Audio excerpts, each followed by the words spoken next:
Hey, loves.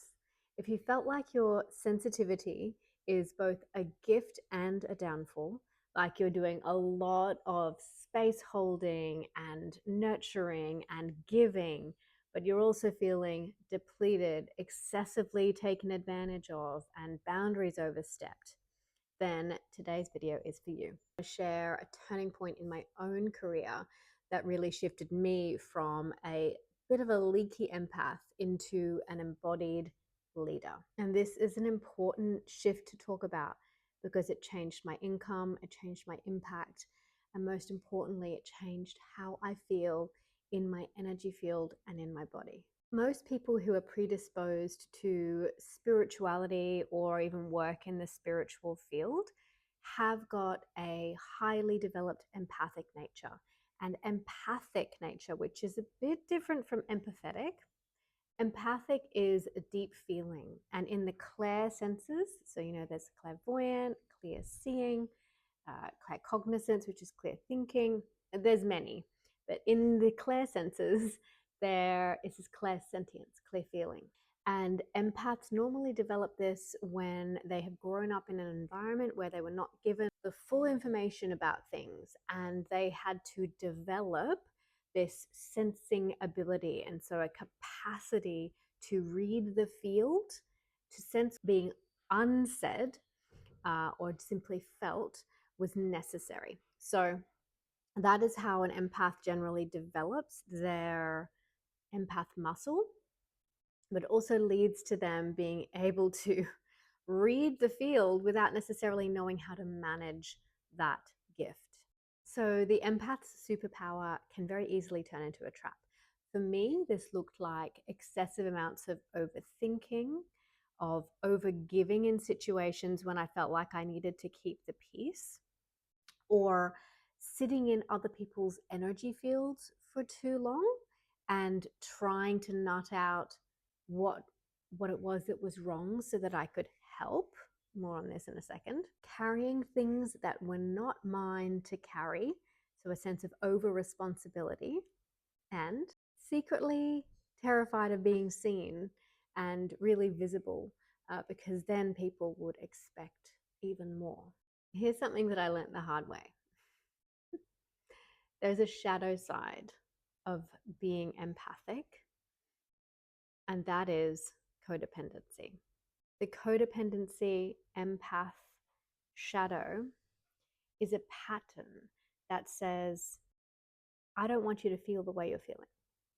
I don't want you to feel sad, angry, insert not so great emotion here, because not just because I want you to feel better, but because I can feel it when you feel it.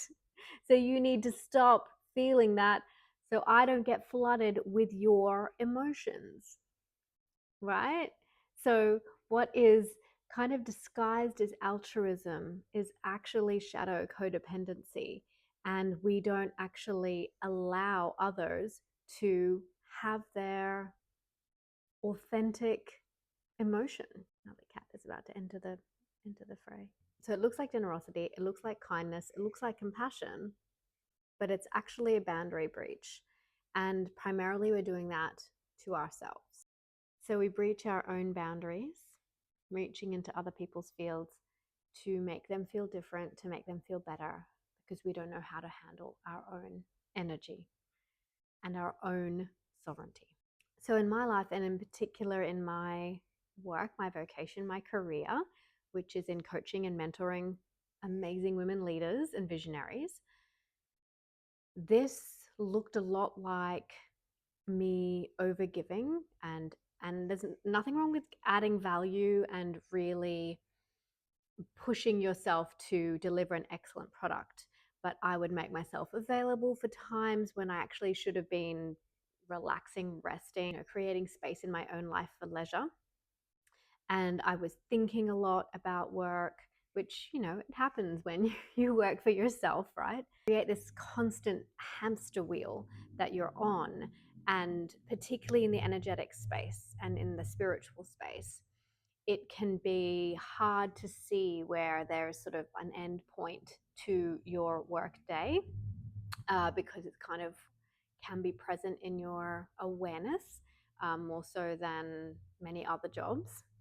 And I was just finding myself exhausted, depleted, feeling like I wasn't giving enough, and creating this kind of space where I was overloading a lot of my programs with a lot of information and sort of and things that I thought were wisdom, but actually was just overwhelming people in all of this, in all of these sorts of behaviors. And maybe you can see yourself in some of this as well and relating it to other areas of your life. I realized that first and foremost, the biggest gift that I can give anybody is my full presence in its most potent, energized, and really juicy, overflowing state. Right. And so my sort of turning up in this sort of noble, almost martyr-esque space where I was busy and really like, having a full life and doing a lot of stuff, but not really feeling 100% at all, and tending to go into sort of more of a burnout, having a bit of a nervous system fry situation happening, which is a little bit hard to avoid for some of those years during the big pandemic that we've had worldwide, and the many other poly crises. So there was really a moment that I realized, and having done this for 10 years now, this work, this has come in cycles. So I've seen two sets of these cycles happen within the 10 years that I've done this. And my most recent time, well, they actually mirror each other. But my most recent time, I really realized that I was not serving people at my highest when I was constantly a workhorse. And I got into this place where I was working weekends, and there's not working weekends on my own business, not with clients, but burning the candle at both ends in a way that was depleting. And I want to be nuanced here in that, like, this is not to say that you can't be passionate and doing really fun things that light your soul up on weekends or times when that you should be resting, but you actually feel called to do something. That kind of impulse really does need to be followed if you're feeling it. But if you are pushing yourself to do things possibly from a place of lack or not in this economy can you rest kind of perspective, then you're going to be of service to no one. So really, this is something that I came to arrive at in those two cycles of awareness raising around this particular issue that I've had. And I came to look at the areas that I was leaking and began to patch it up and began to place boundaries on my weeks, my weekends, my leisure time, and in fact, weaving leisure time into my days. So, for instance, today I had a lot of work to do, but I've also laid out in the sun and read and drank a hot chocolate and chilled. And I will often weave in, say, like a massage or a facial or something like that into my days, where I enabling myself to expand out into my lusciousness and my real energetic overflow, where I become my most potent self for my business, for my loved ones, for my clients. So I want to talk a couple of quick shifts for you to take yourself from the overgiving empath kind of person into a more embodied leader who respects her boundaries and knows where she really needs to focus her own energy and where she may need to just let it go a little. The first tip is to create an anchor point within yourself. Create something that you can root down into. I suggest the tailbone, base of the spine area, so that you can, when you're seated, you can feel into your sit bones, but really just learn to feel a sense of anchoredness in your system, in your body. Breathe into it. You can even do it now. I'm doing it. Find that place that you can feel anchored and rooted. and just tap that area within your body. Really feel that sensation. And when you feel like your energy or your soul is leaving your body, whether it's because you're watching something or you're with someone, or there's some kind of influence in your space that's making you leave your body, which is what happens. Our souls kind of like shift up and out. Stay rooted. Tell yourself to sit back down. Create some kind of an anchoring behavior. It could even just be like, placing your hand down near that area in the front of your body. Just sit back down and learn to remain present, because it's oftentimes that discomfort with what's occurring in the present moment that is making us go. So stay rooted, stay present, and anchored in yourself. And the second tip for you to really shift this tendency to be a bit leaky in the empath space is spend time alone learning your own energetic signature. We each have our own energetic signature, and it is a frequency sensation. When you think of somebody else, you're actually thinking of their energy signature. So you have your own energy signature, and of course,